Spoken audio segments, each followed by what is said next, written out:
Então vamos dar continuidade à leitura comentada do livro dos proto-austríacos a Menger, dessa vez a parte 2 do capítulo 8, que trata de Frederic Bastiat.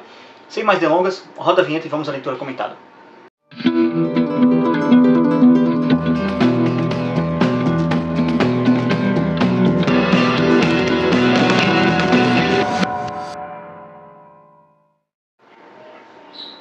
E aí pessoal, beleza? Bem-vindos ao canal Libertário 013, o meu nome é Caio, para quem não viu na intro. Este é um canal de viés alço-libertário, eu falo sobre economia, filosofia, política e ética por essa perspectiva.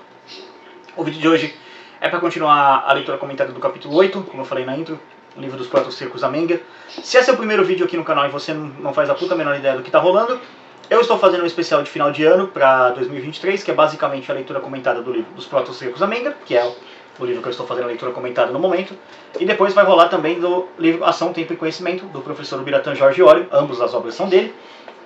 Estou fazendo essas leituras comentadas para poder preparar vocês para um grande projeto que eu quero fazer para 2024, que é a leitura comentada da Grande Depressão Americana. Eu quero basicamente fazer a base da escola austríaca, por isso que o Ação, Tempo dos proto-austríacos da Menger está sendo feito, depois ensinar vocês economia pela escola austríaca, é a função desse livro, e depois aplicar isso a basicamente um case que aconteceu, que é a crise de 29. Então, para você acompanhar esse projeto que vai acontecer ao longo de 3 anos, porque no terceiro ano eu quero fazer a leitura comentada do Homem, Economia e Estado, né? Foi seu projeto para 2025. Se você quiser acompanhar esse projeto aí no canal, se inscreva, muito importante. Deixa sua inscrição, sua curtida, seu comentário. Estou anunciando aí publicamente isso, assumindo esse compromisso, que é bem grande, mas vamos fazer. Bora fazer. Vai ser divertido. Por hora estou acompanhando, estou fazendo a leitura comentada desse livro, né, Os Proto-austríacos a Menger. Se esse é o primeiro vídeo, se inscreve, mas eu recomendo que você não siga no canal nesse vídeo. Vai lá na descrição, tem a playlist para você, facilitada, só dar um clique lá. Volta lá no primeiro vídeo e acompanha desde o primeiro vídeo, para você ir pegando o livro e tudo mais, principalmente aqui, que é a parte 2 do capítulo do Bastiat, então né, já teve toda a discussão da parte 1. Esse vídeo provavelmente vai ficar bem longo, porque o Bastiat tem muita coisa para ser discutida ainda e a primeira parte já ficou bem grande. Se você quiser também, segue nas redes sociais, é muito importante, ajuda o canal a engajar, aumentar o nível de seguidores por lá também, e aqui também no YouTube, se inscreve, é muito importante, ajuda o canal a bater logo os 1000 inscritos aí. Quando eu tô gravando isso está com 842, chegou mais 2 pessoas da última vez que eu vi, então obrigado galera que se inscreveu, sempre muito importante. Dá uma conferida na descrição também, tem todas as redes sociais do canal, segue lá, a galera que me segue nas redes sociais já está sabendo desse projeto há muito tempo, já vem anunciando há bastante tempo, então você fica sabendo dos planos do canal aí, vai lá, se inscreve lá, muito importante. Tem também na descrição os parceiros do canal, a Loja da Liberdade, Natan da Make English e a Ana, que faz a minha thumb aqui do canal. Basicamente toda a parte gráfica está na mão da Ana. Se você quiser ver do que basicamente ela é capaz de fazer, dá uma olhada na descrição. Tem o link do meu Instagram, por isso que eu falei, segue nas redes sociais. O meu Instagram é basicamente um gigantesco portfólio da capacidade artística muito boa dela, então vai lá dar uma olhada se gostar. Tá aí o WhatsApp dela, só mandar uma mensagem, trocar uma ideia e contratar ela para fazer design das suas thumbs, enfim, ou do que você precisar dessa parte de Instagram, por exemplo, que ela também faz. Outra coisa também, o Natan da Make English, meu parceiro aí da escola de inglês, é dos nossos, é libertário e tem uma condição especial aí pra galera que assiste o canal Libertário 013, manda uma mensagem pra ele, que aí ele vai te dar um desconto especial, só mandar, Natan, o Caio lá do canal Libertário 013 falou que tem uma condição especial aí pra se matricular na escola de inglês, é verdade isso aí? Ele vai dar uma confirmada lá, troca uma ideia com ele, negocia lá. E também tem uma hora da Loja da Liberdade, a loja para você comprar camisetas, canecas e casacos com temáticas libertárias, oprimir seus amigos socialistas e mostrar suas ideias. Então vai lá, cupom Liberdade5 te garante 5% de desconto. E você também pode colaborar financeiramente com o canal, se você assim quiser, através de doações. Eu tenho meios de doação via Bitcoin, você pode doar qualquer valor que você quiser, Bitcoin Lightning também, ou via Nano por criptomoedas, ou se você quiser mandar só um pix mesmo, aí já ajuda bastante. O pix é o contato.libertario013@gmail.com. Toda e qualquer colaboração será muito bem-vinda. Mas vamos lá. Vou entrar aqui no tópico 3, que é onde eu parei, né? No caso eu parei no tópico no final do tópico 2, vamos ao tópico 3, que é o que era o pensamento do Bastiat, basicamente. O pensamento filosófico, político e econômico de Bastiat. O professor Jorge Guido Husmann, um dos mais talentosos economistas austríacos da atualidade, em artigo publicado em 2002 no Quarterly Journal of Austrian Economics, expõe sucintamente de maneira brilhante, em apenas 16 páginas, o pensamento econômico de Bastiat. Vamos lá. Inicia escrevendo que Bastiat foi um dos maiores economistas de todos os tempos, que seu papel como organizador dos franceses, inspirador do movimento de livre comércio continental europeu do século XIX, não é controverso, e todos os historiadores o reconhecem como um grande panfletário, sendo que alguns até mesmo o reputam como o mais brilhante jornalista econômico que já viveu. A afirmação com que Hussmann prossegue seu artigo coincide com o que escrevemos no primeiro parágrafo da primeira seção desse capítulo. Geralmente não se reconhece que Bastiat também foi um teórico significativo e brilhante, cujas descobertas tiveram uma grande importância, que perduram até hoje e continuarão a perdurar, porque são perenes. Mas, infelizmente, seu legado intelectual foi indevidamente negligenciado porque trata de problemas que não estão, no dizer de Hussmann, na tela do radar dos economistas mainstream do século XX e XXI. Ele tem muito em comum com os atuais insights da escola austríaca e o objetivo de Hussmann em seu artigo foi apontar algumas dessas semelhanças e ajudar a recolocar Bastiat em seu lugar de direito na história do pensamento econômico. Bastiat é muitas vezes apresentado, de uma forma simplista, como um campeão da doutrina da harmonia, certamente porque seu livro principal tem o título de Harmonias Econômicas. Embora isso possa ser parcialmente correto, o que essa doutrina realmente significa não é bem compreendido, assim como ela contrasta com as visões mais recentes sobre a inter-relação dos fenômenos sociais. De acordo com George Guido Hussmann em sua obra Economic Harmonies, ele desenvolve a tese de que os interesses de todos os membros da sociedade constituem um conjunto tão complexo quanto harmonioso, mas com a condição de que os direitos de propriedade privada sejam respeitados ou, em linguagem moderna, que os mercados possam operar sem impedimentos e desembaraçados da intervenção do Estado. Nota 106 aqui, o artigo é do George Guido Hussmann, a citação, legado na economia, disponível na bibliografia do Instituto Mises aqui, na biblioteca. Eu vou deixar esse link também na descrição, tá, para vocês lerem o artigo na íntegra. Tá em inglês, tá? Eu não sei se tem em português. Se tiver, eu vou deixar na descrição em português. Se não tiver, eu vou deixar em inglês mesmo. Mas enfim, é bom que vocês treinarem inglês. Ah, não sei inglês? Vai na descrição. Natan te ajuda. Como era característico na maneira de se expressar de Bastiat, o cerne do seu argumento é muito simples. O autor afirma que, em princípio, não há nada na natureza do livre mercado, que seja capaz de impossibilitar seu funcionamento bem ordenado. Em outras palavras, o mercado livre não opera inerentemente em antagonismo aos interesses de qualquer extrato da população. 107, mesmo artigo. Defendendo um elemento essencial ao pensamento liberal, a propriedade, Bastiat deixa claro que impostores e ladrões, entretanto, formam grupos cujos interesses não são reconciliáveis com os interesses dos demais grupos da sociedade, justamente por viverem da invasão da propriedade alheia. Bastiat foi bastante explícito no que diz respeito a esses limites de harmonias econômicas universais. Por mais que nós amemos a reconciliação, há dois princípios que não podem ser conciliados: liberdade e coerção. E aqui é uma citação diretamente do Bastiat do livro Harmonias Econômicas, então é ali que está. Assim, nunca é demais enfatizar que o livre mercado pode satisfazer a todos os interesses, exceto os daqueles que, por qualquer motivo, procuram invadir a propriedade alheia. Leia-se políticos de maneira geral. Perdão. Ao fazer a defesa da harmonia de interesses no mercado livre, Bastiat argumentou de maneira bastante pedagógica para que se pudesse fazer entender ao mesmo tempo por um grupo grande e diversificado de adversários intelectuais. Ele não se limitou a discutir cada proposta de intervenção do governo em seu próprio mérito, mas dirigiu-se diretamente à premissa comum a todas essas propostas intervencionistas, ou seja, a premissa de que um mercado sem entraves e controles promovidos pelo Estado, alguns interesses são inerentemente antagônicos e conflituosos. Bastiat analisou muito desses supostos conflitos de interesse em pormenores, mostrando, em cada caso, que a alegação é sempre infundada. Por exemplo, embora os devedores e os credores parecem ter conflitos de interesse, isso realmente não é verdade, porque o devedor tem interesse no bem-estar de seu credor para que ele não seja incapaz de conceder-lhe novos créditos. Da mesma forma, o credor tem interesse no bem-estar de seu devedor, pois apenas um devedor saudável pode pagar o principal e os juros. Bastiat discutiu inúmeras relações semelhantes, tais como aquelas entre consumidores e produtores, proletários e proprietários, trabalhadores e capitalistas, populações rural e urbana, cidadãos nacionais e estrangeiros, proprietários de terras e moradores, povo e burguesia, etc. Ele também refutou, logicamente, a teoria populacional de Malthus, segundo a qual o crescimento da população levaria à escassez de alimentos e, portanto, geraria inevitáveis conflitos de interesse entre os membros da sociedade. Quem também bateu bastante no Malthus foi o Jean-Baptiste Say, mas isso a gente já abordou no tópico anterior, enfim, então não vou entrar muito mais nisso. Por isso que eu falo, segue a playlist aqui na descrição, porque tem todos os tópicos e tal. É importante entender que muita coisa aqui já vem carregando o livro ao longo dos capítulos anteriores, então se você quiser ver a discussão do Say com Malthus, no capítulo anterior. Mas vamos lá.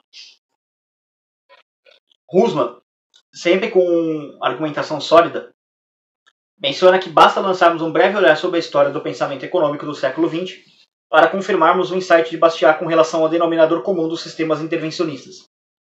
As tentativas mais insistentes de encontrar justificativas econômicas para a intervenção do Estado são a existência de ciclos econômicos, monopólios, bens públicos e desemprego.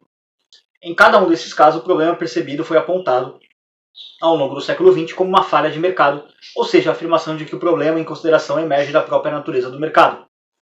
Ora, propagaram e continuam a propagar os intervencionistas de todas as matizes. Se o mercado não pode resolver esses problemas, caberia e cabe ao governo, o grande deus ex machina, solucioná-los mediante intervenções no processo de mercado.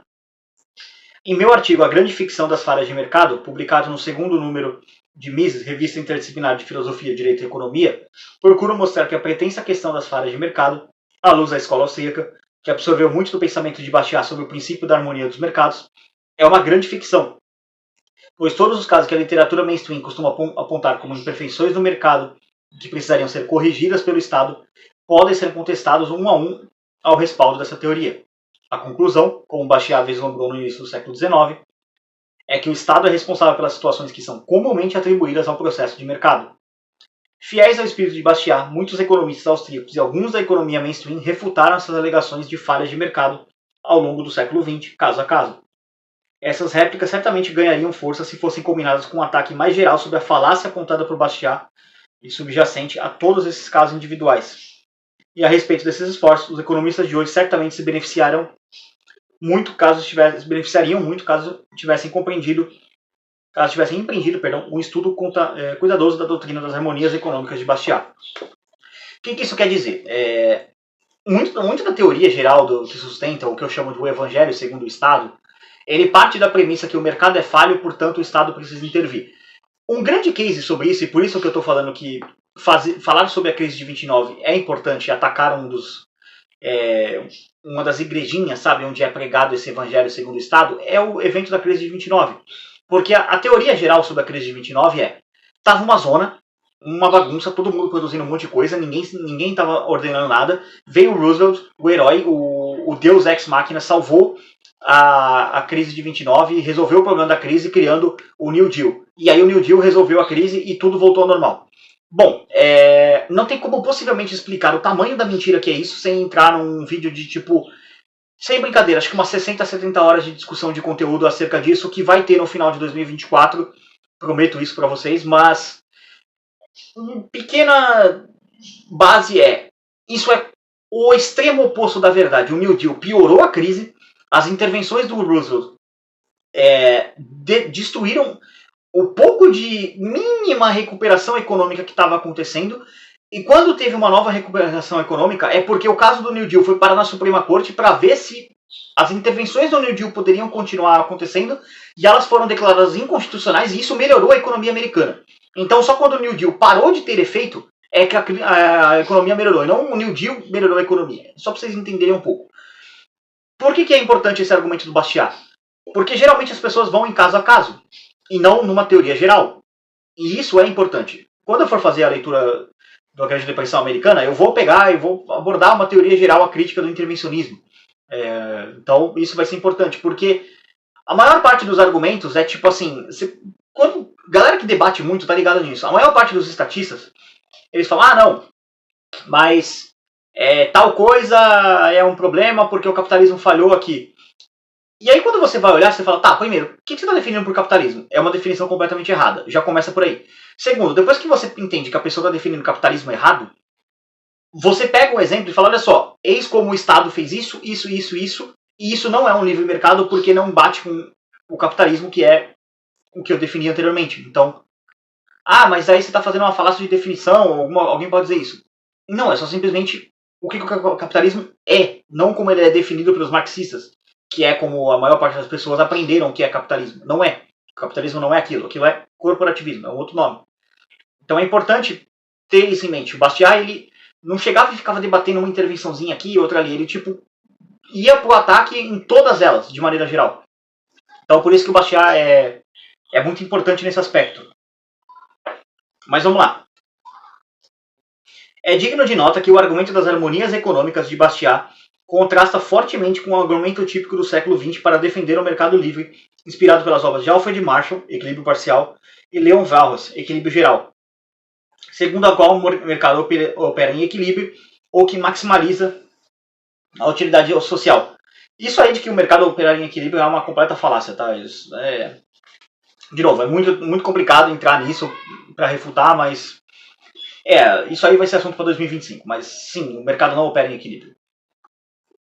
Esse tipo de argumento espalhou-se a partir da década de 30 e ainda hoje é frequentemente utilizado graças aos escritos de keynesianos e também aos trabalhos dos economistas de Chicago, que, como sabemos, são a favor do livre mercado, mas trabalham com a hipótese real de que os mercados operam em equilíbrio. Bastiat, contudo, jamais afirmou que o laissez-faire produzia um estado de perfeição. Seu argumento era: onde a propriedade privada é respeitada, uma ordem natural vem à existência, em que os interesses individuais não são antagônicos, mas complementares, e a sociedade então progride constantemente, mesmo não sendo perfeita em qualquer ponto do tempo. Os escritos de Bastiat sobre a dialética providencial da propriedade privada e da lei feita pelo homem fazem dele um precursor importante da área de direito e economia, ou para alguns, economia do direito, mesmo que ele tenha abordado esse tema de um ângulo completamente diferente daquele que o mainstream tem utilizado na profissão contemporânea da economia. Bastiat enfatiza o ponto crucial. Desde que a lei é uma instituição criada pelo homem, ela também padece dos defeitos inerentes ao homem e pode, portanto, ser pervertida e usada para outros fins que não seja a proteção da propriedade privada. Aí vamos ao próximo tópico aqui, que é o 3.1, que se chama ação humana, propriedade e valor. Em todo o pensamento de Bastiat, a propriedade desempenha um papel importantíssimo, não só na análise das intervenções do Estado, mas também na teoria do valor. Infelizmente, quase todos os seus pensamentos sobre a relação entre a propriedade e o valor são desenvolvidos em sua obra Harmonias, inacabada, em particular nos capítulos que tratam de troca, valor e propriedade, em que ele trabalhou em seu leito de morte e foi, portanto, escrito às pressas, o que explica sua insistência repetida e quase febril em alguns poucos fatos cruciais que sustentam seu argumento. Husserl, porém, coloca a exposição desses fatos em seu contexto geral. A proposição central da teoria de valor de Bastiat é a caracterização ousada de relações de troca em mercado como relações de serviços humanos. Uma e outra vez ele afirma que o valor é a relação entre dois serviços trocados no mercado e que, além disso, apenas os serviços humanos têm valor, ao passo que os serviços da natureza são sempre gratuitos. E prossegue. Para a compreensão da teoria de valor de Bastiat, é fundamental perceber que ele usa a palavra serviço em um sentido completamente diferente do que a moderna ciência econômica o faz, ou seja, no sentido estrito de serviços humanos ou, mais precisamente, no das ações humanas realizadas em serviço de outras pessoas. Aos seus olhos, a economia política é uma ciência da ação humana e, portanto, ela deve ser baseada nas manifestações de nossas atividades, nos esforços individuais, nos serviços recíprocos e que são trocados com o outro, porque eles são suscetíveis de serem comprados, apreciados, avaliados, e o são precisamente porque são trocados uns pelos outros. Por outro lado, necessidades e satisfações são inadequadas como base para a ciência econômica, porque esses fenômenos estão ligados a cada indivíduo e, portanto, são incomensuráveis. Então, o Bastiat, de certa forma, ele via como colocado aqui, que era de certa forma, ele já estava chegando mais ou menos na praxeologia, que é a ciência da ação humana. Só que ele via por, tipo assim, serviços. Então, tipo, o padeiro fazer um pão é um serviço. O eletricista arrumar a parte elétrica é um serviço. E eles trocam serviços entre si. Isso era o mercado para o Bastiat. Então, eram serviços executados por humanos, né? Para entender um pouco melhor aqui. Mas vamos lá, seguindo. Ainda para Husserl, a importância dessa caracterização dos mercados como ações envolvendo trocas voluntárias deriva da sua semelhança com a teoria lockeana e, mais tarde, rothbardiana de apropriação de propriedade.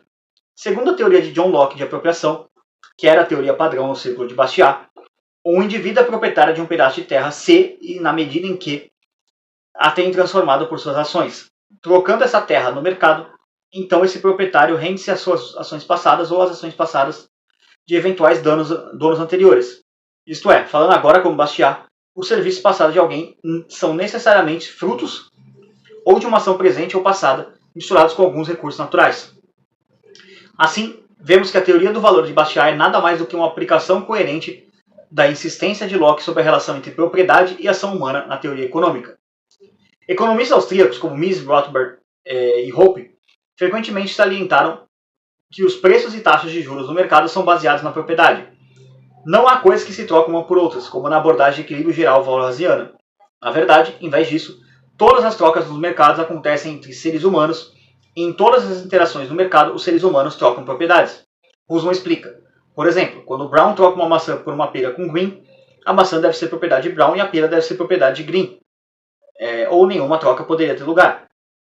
A análise de Bastiat no valor e troca complementa e reforça a teoria de preços austríaca, ao argumentar que, em última análise, todas as peças de sua propriedade são ações passadas, presentes ou futuras.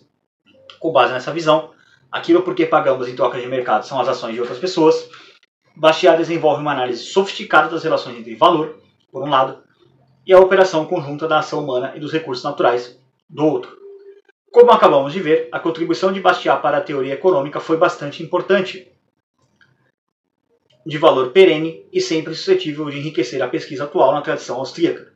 Os grandes insights de Bastiat, a saber, a harmonia ao invés de equilíbrio, propriedade em contraposição à espoliação, o valor e a propriedade foram, desafortunadamente, quase que completamente negligenciados na ciência econômica produzida durante o século XX.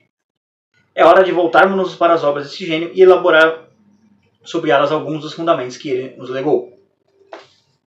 E aí vamos entrar aqui no tópico 3.2, que é o pensamento de Bastiat em aforismo.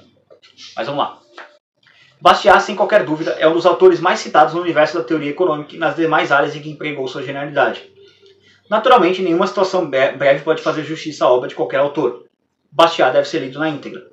Mas, por outro lado, os aforismos de Bastiat são tão geniais e condensam seus ensinamentos de maneira tão brilhante, inclusive para compreendermos nosso próprio tempo, que também podemos afirmar que devem ser lidos na íntegra. Por isso, encerro essa sessão sobre seu pensamento, como fez Rocher III no final de seu livro, brindando, tenho certeza, o leitor com frases esparsas, todas extraídas das harmonias, sofismas e ensaios selecionados, a que já nos referimos. Dessa forma, espero que isso possa ajudar a ter uma visão que, embora condensada em frases, expressa muito bem o pensamento de Bastiat. Adicionalmente, a inteligência, o senso de humor, a ironia fina, a simplicidade para explicar coisas que a maioria dos economistas insiste em tentar explicar com complexidade e muitas vezes sem sucesso, e sua genialidade, enfim, fazem de seus aforismos, sem dúvidas, uma leitura ao mesmo tempo rica em aprendizado e agradabilíssima. Passemos a alguns desses aforismos classificados por assuntos. E aqui, todas as citações aqui para baixo são basicamente pensamentos do Bastiat, condensados nos tópicos que são sobre política, sobre economia, sobre os engenheiros sociais, e aí já vai direto para a parte que são os proto-austríacos. Eu vou fazer a leitura deles aqui para ir comentando alguns aqui com vocês, mas é bem interessante essa parte. Bom, vamos ao tópico 3.3 aqui, que é o tópico sobre política. E aqui, daqui para baixo, como eu falei anteriormente, todas as frases do Bastiat. O domínio adequado da lei e dos governos é a justiça. Mas o indivíduo não tem o direito de usar a força para qualquer outro fim. Eu não posso legitimamente forçar meus colegas humanos a serem trabalhadores, sóbrios, frugais, generosos, bons alunos ou piedosos, mas posso forçá-los a ser justos. Isso aqui é uma coisa importante, essa frase aqui, porque muita gente alega assim, beleza, vocês libertários querem fazer justiça com a teoria ética de vocês com tribunais privados. Mas e se um cara simplesmente não aceitar a punição?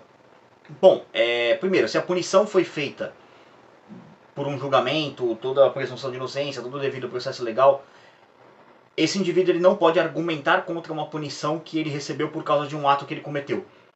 Ele basicamente entraria numa contradição performática com ele, em relação ao ato. Segundo, não tem dessa de você concordar com a punição ou não.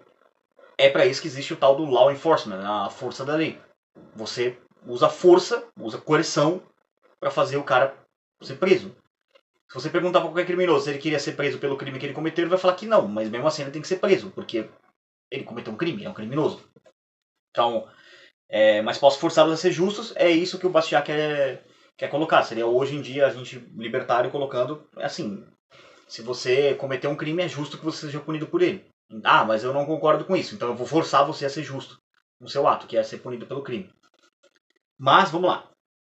Pela mesma razão, a força coletiva não pode ser legitimamente empregada para promover um amor ao trabalho, sobriedade, frugalidade, generosidade, aprendizagem e fé religiosa, mas pode ser legitimamente empregada para promover as regras de justiça para defender os direitos de cada homem. País infeliz onde as forças sagradas que foram feitas para apoiar os direitos de cada homem são pervertidas para realizar a violação desses direitos. Se aqui o Bastiat tivesse trocado país infeliz por Brasil infeliz, a frase continuaria com o mesmo sentido e seria ainda mais válida. Como é que os homens sonham em se culpar por seus problemas quando eles foram persuadidos de que, por natureza, são inertes e que a fonte de toda ação e, consequentemente, de toda a responsabilidade está fora deles, na vontade do soberano e do legislador? Isso aqui é um grande ataque à terceirização de responsabilidade, que é tipo, ah, não, eu não preciso fazer nada. O Estado resolve. Boa sorte pensando nisso. Algumas nações parecem particularmente suscetíveis de serem vítimas da pilhagem governamental. Olha o Bastiat falando do Brasil aqui.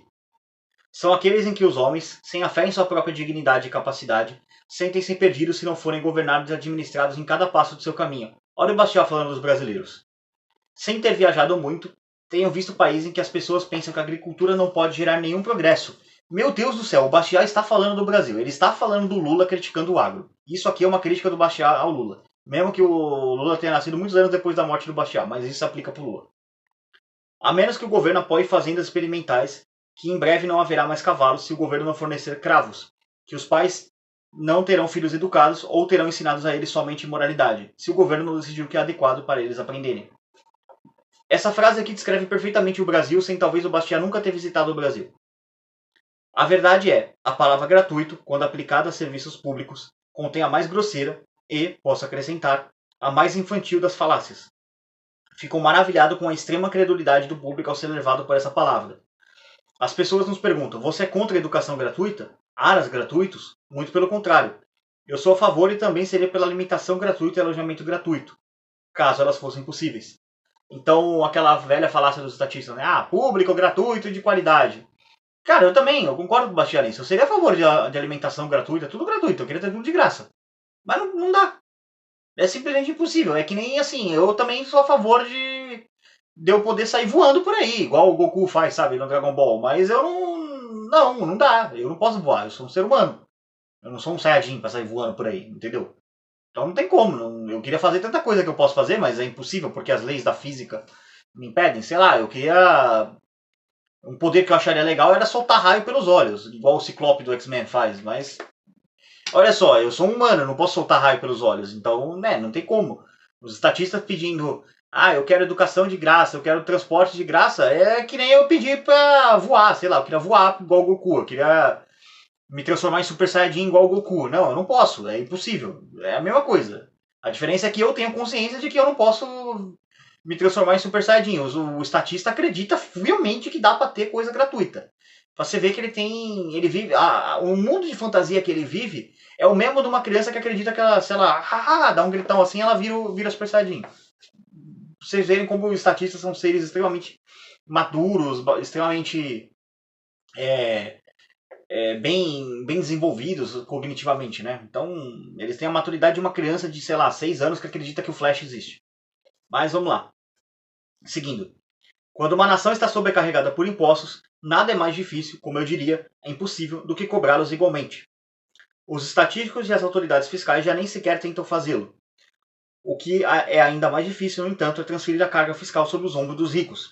O Estado pode ter abundância de dinheiro apenas tomando de todos, especialmente das massas. Bom, considerando que passou recentemente aí uma reforma tributária, que é basicamente uma ode a aumento de imposto, aumento do roubo do governo, como eu falo, as coisas que o Bastiat escrevia, da forma como ele escrevia, da forma tão fácil de entender, elas se aplicam a vários lugares e ler o Bastiat e as coisas que ele escrevia, especialmente pra gente brasileiro que tem que conviver com um bando de asno e ainda ser obrigado a viver sob as regras, sob os políticos retardados que esses asnos elegem, a gente se identifica muito, especialmente com a obra de Bastiat. Então, eu não sei se tem gente, talvez eventualmente algum dia meu público também chegue a Portugal, né? Ou talvez brasileiros que moram em Portugal, ou portugueses mesmo, mas a gente brasileiro, especialmente lendo Bastiat, a gente olha e fala, puta que pariu, mano. Bastiat tem muita razão. Então, isso aqui é perfeito. Não tem como o governo ter mais dinheiro, a não ser que ele roube mais dinheiro das pessoas. Então, aí tem a tal bancada de direita aqui no Brasil, né? Ah, mas tem a bancada lá do Bolsonaro, o Congresso do Bolsonaro. Aprovou a porra da reforma do Lula. Por quê? Porque aumenta gasto. Esses vagabundos querem dinheiro. É isso que eles querem. Não interessa se é de direita ou de esquerda. O político bandido de direita, ele quer seu dinheiro para poder sustentar as imoralidades dele. O político bandido de esquerda também quer o seu dinheiro para sustentar as imoralidades dele. E o político honesto de direita, se você acredita em político honesto, né? Eu não acredito. E o político honesto de esquerda, a mesma coisa. É tudo filho da puta. É tudo um bando de ladrão. Essa que é a verdade. Mas vamos seguir aqui. No âmbito da operação do governo, pode acontecer que os funcionários recebam serviços por parte dos cidadãos sem a prestação de serviço em troca. Neste caso, o pagador de impostos sofre uma perda, não importa que ilusão a circulação de notas bancárias possa criar. O Estado não tem recursos próprios, ele não tem nada, não possui nada que não seja tomado dos trabalhadores. Quando então ele se mete em tudo, ele substitui a atividade privada pela atividade deplorável e cara de seus próprios agentes. Perdão. Só que é a mais pura verdade, tá? O Estado ele não tem nada que ele não tenha tomado dos outros. Então, quando ele começa a se meter em tudo, ele basicamente transforma toda a sociedade civil em uma fiscalização pelos agentes do Estado. Mas vamos lá. Devemos esperar até que tenhamos aprendido pela experiência, talvez cruel experiência, a confiar no Estado um pouco menos e na humanidade um pouco mais. Eu diria, até corrigindo aqui uma frase do Bastiat, que a gente não deveria confiar absolutamente nada no Estado e muito mais na humanidade. Gastos pesados do governo e liberdade são incompatíveis. Tá vendo o presidente Lula e o... Presidente não dá pra chamar esse cara de presidente. O pedaço de merda que o STF cagou na presidência, cagou na nossa cabeça. O STF, o TSE, a chapa PT STF, né? Aliás, na verdade é uma chapa tripla, né? Que é PT, STF, TSE. Então, essa merda que cagaram na cabeça do Brasil, tá vendo? Não dá pra ter gasto grande de governo e liberdade. Mas o Lula tá pouco se fudendo pra liberdade, né? Ele colocou aquela chupeta de baleia desgraçada comunista no STF, né? Enfim. Vamos lá. O Estado também está sujeito à lei de Malthus. Ele tende a se expandir na proporção dos seus meios de existência e viver além de seus meios, que são, em última análise, nada mais que a essência das pessoas. Ai das pessoas que não podem limitar a esfera de ação do Estado. A liberdade, a iniciativa privada, a riqueza, a felicidade, a independência, a dignidade pessoal, todas desaparecem. Parece-me que tem ao meu favor a teoria, pois qualquer que seja o assunto em discussão, quer religioso, filosófico, político, econômico, quer se trate de prosperidade, moralidade, igualdade, direito, justiça, progresso, trabalho, cooperação, propriedade, comércio, capital, salários, impostos, população, finanças ou governo, em qualquer parte do horizonte científico em que eu coloque o ponto de partida de minhas investigações, invariavelmente chego ao seguinte: a solução para os problemas sociais humanos está na liberdade. Eu diria que até nem na liberdade, na propriedade privada, já que liberdade é um direito corolário da propriedade privada. Nós não podemos duvidar que o autointeresse é o principal motivo da natureza humana. Olha o Bastiat aí, antecipando a Ayn Rand. Deve ser claramente compreendido que essa palavra é usada aqui para designar um incontestável fato universal, resultante da natureza do homem, e não um julgamento hostil, como seria a palavra egoísmo. E aqui dá uma leve discordada na Ayn Rand, mas você já vê que o Bastiat tinha um pouco do pensamento da Ayn Rand. E não, o egoísmo não é uma palavra ruim, pelo contrário. Ser egoísta é uma grande virtude do ser humano. Mas vamos lá. Nota 3.4 aqui, tópico 3.4. Pensamentos do Bastiat, de novo, essa sessão é toda sobre isso, aforismo do Bastiat, toda a frase do Bastiat. Essa aqui é sobre economia. Não reconhecer a economia política é deixar-se deslumbrar pelo efeito imediato de um fenômeno.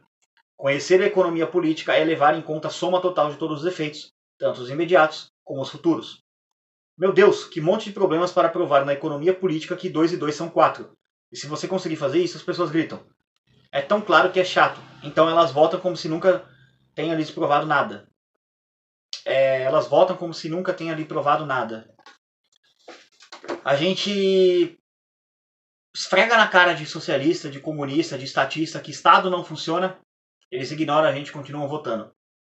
Porque, né, é aquela velha máxima que a gente fala, vota que muda, sabe? Aquele mugido do gado, que não, é que a gente votou errado.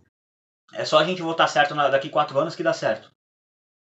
Aí dá errado. Aí, não. A gente votou errado dessa vez, de novo, né? Pô, que burra a gente, né? Votou errado. Vamos votar certo da próxima vez. Aí a gente ganha. Estatistas são patéticos. Mas enfim, vamos seguir aqui. Do suor do teu rosto comerás teu pão. Mas todo mundo quer muito pão e tão pouco suor quanto possível. A história fornece prova conclusiva disso. Certos homens recorrem à lei a fim de encurtar as prerrogativas naturais de sua liberdade perante os outros homens. Esse tipo de piragem é chamado de privilégio ou monopólio. Não tem nada que falar aqui, é perfeita a frase do Bastiat. A escravidão está em caminho de saída, graças a Deus, e nossa inclinação natural para defender a nossa propriedade faz difícil o saque direto sem rodeios contra nós. Uma coisa, no entanto, manteve-se.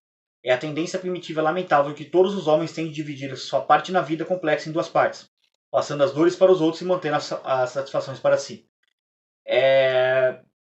Uma coisa que eu diria para o Bastiat se ele tivesse vivo hoje. Então, Bastiat, a escravidão não acabou, ela só se tornou mais democrática. Fraternidade, laço sagrado que une a alma, centelha divina que desceu do céu no coração dos homens.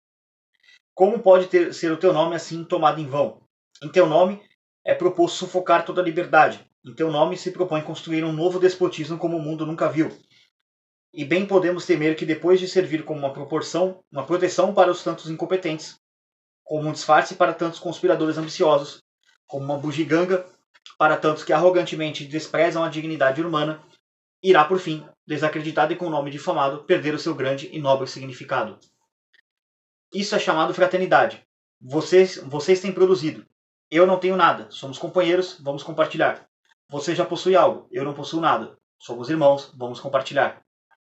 Por isso, gostaria que cada homem tivesse, por sua própria responsabilidade, a livre disposição, administração e controle de sua própria pessoa, seus atos, sua família, suas transações, suas associações, sua inteligência, suas faculdades, seu trabalho, seu capital e sua propriedade. Você disse que eu faria melhor se seguisse uma determinada carreira, trabalhar de uma determinada maneira, usar o arado de aço em vez de madeira para semear mais densamente do que espaçadamente, para comprar do Oriente em vez de comprar do Ocidente. Eu sustento o contrário. Fiz meus cálculos. Afinal de contas, eu estou mais preocupado do que você em não cometer erros em questões que vão decidir o meu próprio bem-estar, a felicidade de minha família, assuntos que lhe dizem respeito a você somente quando tocam sua vaidade aos seus sistemas. Aconselhe-me, mas não imponha sua opinião sobre mim. Vou decidir sobre meu perigo e risco. Isso é suficiente, e se a lei interfere, será tirania. Isso aqui é perfeito, porque hoje a gente vive um regime de tirania legalizada. Um exemplo prático aqui para vocês entenderem. Uso de drogas.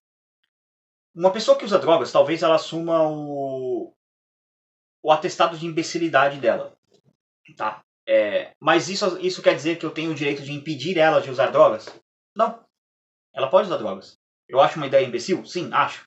Mas essa é a minha opinião sobre a vida dela. Não dá direito, por ser a minha opinião sobre a vida dela, de impedir a vida dela de fazer o que ela quiser. Isso é básico. Mas muita gente esquece. Desde que a liberdade ainda é uma palavra sagrada e ainda tem o poder de agitar o coração dos homens, aos seus inimigos seria bom tirá-la de seu nome e seu prestígio, e, rebatizando-a de competição, a levarão adiante para sacrificar você, enquanto as multidões estenderão as mãos, aplaudindo para receber suas cadeias de escravidão. De novo, Bastiat parece estar descrevendo o Brasil que a gente vive. Não, a gente precisa de regulamentação nas relações privadas, nas relações das redes sociais, porque tudo é regulamentado. Esse foi o argumento daquela chupeta de baleia desgraçada, que foi cagada no STF, para dizer que para defender a liberdade, a liberdade não, a censura das redes sociais. O argumento dele é que, assim, como tudo do Estado já é censurado, já é regulamentado, o Estado já controla tudo, e a única merda que o Estado não meteu as suas patas imundas ainda é, é as redes sociais, são as redes sociais, né? Falar o português correto. Aí o argumento dele é que não, o Estado precisa meter as patas imundas, desgraçadas dele nas redes sociais, porque já meteu em todo o resto, né? Casamento já é regulamentado pelo Estado. Contratos civis já é regulamentado pelo Estado. Contratos de trabalho já é regulamentado pelo Estado. Construir uma casa já é regulamentado pelo Estado. Energia já é regulamentado pelo Estado. A gente já vive num fascismo absurdo. A única área que não é regulamentada pelo Estado são as redes sociais. E o chupeta de baleia maldita foi colocada no STF, defende isso. Então, isso aqui é perfeitamente as pessoas aplaudindo para receber suas cadeias de escravidão. É a galera lá aplaudindo. Uhul! Aê, que legal! Temos um comunista no STF. Porra, parabéns, vocês são retardados. Eu desprezo vocês. O alto interesse é a força indomável individualista dentro de nós que nos impele para o progresso e a descoberta, mas ao mesmo tempo nos dispõe a monopolizar as nossas descobertas. A competição é que nenhuma força humanitária indomável menos que arranca progresso, tão rápido como ele é feito, das mãos do indivíduo, e o coloca à disposição de toda a humanidade. Essas duas forças, que podem muito bem ser deploradas quanto consideradas individualmente, trabalham juntas para criar a nossa harmonia social. A solução do problema social se encontra na liberdade. O que é liberdade? É a soma total de todas as nossas liberdades, para ser livre, dono de sua própria responsabilidade, de pensar e de agir, de falar e de escrever, para o trabalho e para a troca, para ensinar e para aprender. Isso, por si só, é ser livre. 3.5. Os engenheiros sociais. A raça humana pode estabelecer uma nova base para a propriedade, família, trabalho e trocas todos os dias do ano? Pode arriscar mudar a ordem social todas as manhãs? Vamos, portanto, não ter a presunção de derrubar tudo, de regular tudo, de tentar isentar todos, homens e coisas semelhantemente. A partir de mudança das leis, a que estamos naturalmente sujeitos. Vamos nos contentar em deixar o mundo como Deus o fez. Não vamos imaginar que nós, pobres escrevinhadores, não somos nada mais ou nada menos do que observadores precisos. Não vamos nos tornar ridículos propondo mudar a humanidade como se nós estivéssemos fora dela e de seus erros e defeitos. Esqueci de mencionar aqui, mas esse aqui já é o tópico dos engenheiros sociais, tá? O tópico 3.5. Aqui é uma frase que você pode olhar e aplicar perfeitamente para os estatistas, de maneira geral. Especialmente os estatistas socialistas, né? Que é os que mais querem fazer vem aqueles sonhos molhados dele com uma revolução em que ele vai ser o cara que vai inspirar a revolução, ou vai ser ele mesmo o cara que vai conduzir a revolução, ser ele mesmo o grande irmão, o grande camarada que vai mandar em tudo. Então, querem mudar o mundo, querem mudar as leis. Aqui o Bastiat coloca até, né, a forma como Deus fez, enfim, eu não acredito nisso, mas se você acredita, tudo bem. Mas você pode colocar, sei lá, como as coisas como são, enfim, não realmente importa muito. E aí ele quer mudar tudo. A gente libertário simplesmente não quer mudar nada, a gente só quer que uma única coisa seja respeitada, propriedade privada, e acabou. E aí eles chamam a gente de utópico, de malucos. Ah, vocês são os moleques de condomínio. Ah, nenhum libertário tem mais de 15 anos.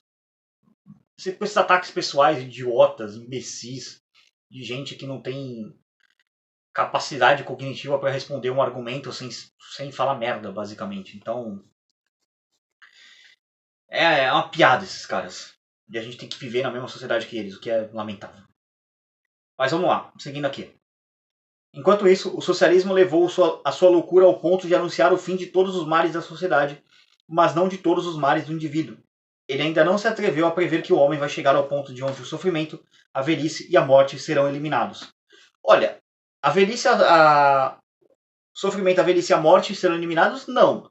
Mas já tem socialista aí em podcast, dando entrevista em podcast, falando que no socialismo você vai transar mais, né? Então, já estão prometendo até isso. Os admiradores da unidade são muito numerosos e isso é compreensível. Por um decreto providencial, todos nós temos fé em nosso próprio julgamento e nós acreditamos que há apenas uma opinião correta do mundo, ou seja, a nossa própria. Então, pensamos que o legislador não poderia fazer nada melhor do que impô-las a todos. E para estar do lado seguro, todos nós queremos ser esse legislador. O que eu falei aqui. socialistas realmente acreditam fortemente que eles estão certos.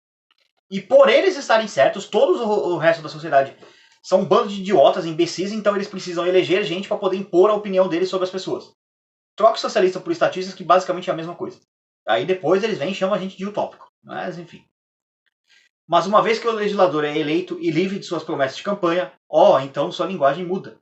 A nação retorna à passividade, à inércia, ao nada, e o legislador assume o caráter de onipotência.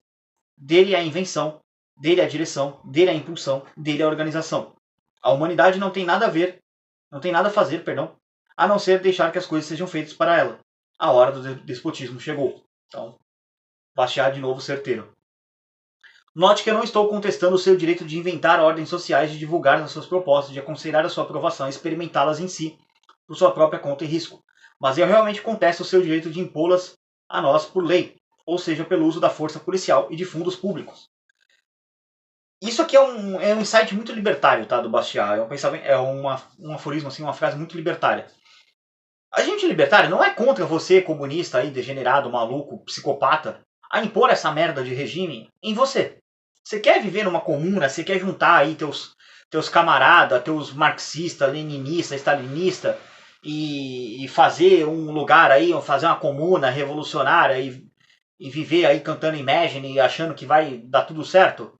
Cara, vai, faça, pelo amor de Deus, faça esse favor, junta essa cambada de vagabundo e faz a comuna de vocês e morre de fome. Morre logo de uma vez, que é o que vai acabar acontecendo com vocês. Pelo amor de Deus, façam. Só que é o seguinte, não querem impor na gente. Não vem querer impor na gente. É só isso. É isso que a gente libertário quer. A gente quer viver a nossa vida em paz, sem ter nenhum filho da puta impondo o delírio psicopático dele em cima da gente. Só que, caralho, é difícil as pessoas entenderem um bagulho tão básico. É difícil estatista entender que, tipo assim, não, a gente não quer viver na merda de regime que vocês querem. A gente não quer viver naquela merda de democracia que vocês se masturbam pensando nela. Não. A gente só quer ser livre. A gente só quer se associar com pessoas com valores iguais a gente. A gente não vai impor isso em você. Se você não quer viver dentro de uma sociedade libertária, foda-se, problema seu. A gente não vai pegar você pelos cabelos, puxar você e obrigar você a viver no nosso arranjo social. Quem faz isso são vocês. Os psicopatas degenerados são vocês, não a gente. A gente não quer isso. A gente só quer viver livre. É difícil? Deixa a gente ser livre. Entendeu? É só isso. É somente isso. Libertários querem somente isso. E aí eles são impedidos disso por causa de vocês. Bando de degenerado. Mas enfim. Vamos seguir aqui. Isso deve ser dito. Há no mundo excesso de grandes homens. Há legisladores demais, organizadores, fundadores de sociedades, condutores de povos, pais de nações, etc. Gente demais se coloca acima da humanidade para regê-la. Gente demais para se ocupar dela. E aqui se encerra o tópico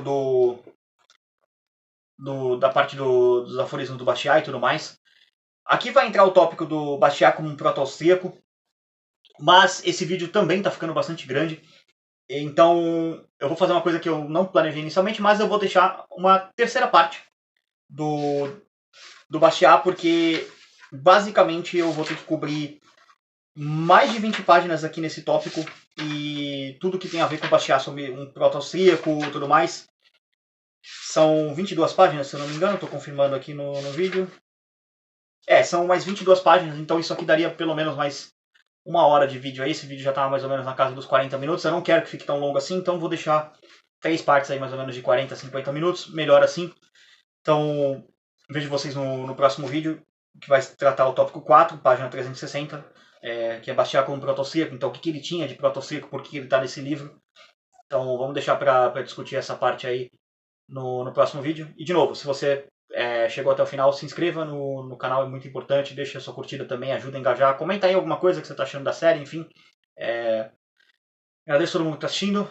Dê a sua opinião aí de maneira geral, o que você está achando. Importante também. Agradeço a todo mundo que chegou até aqui. Por esse vídeo é isso. Tchau, tchau.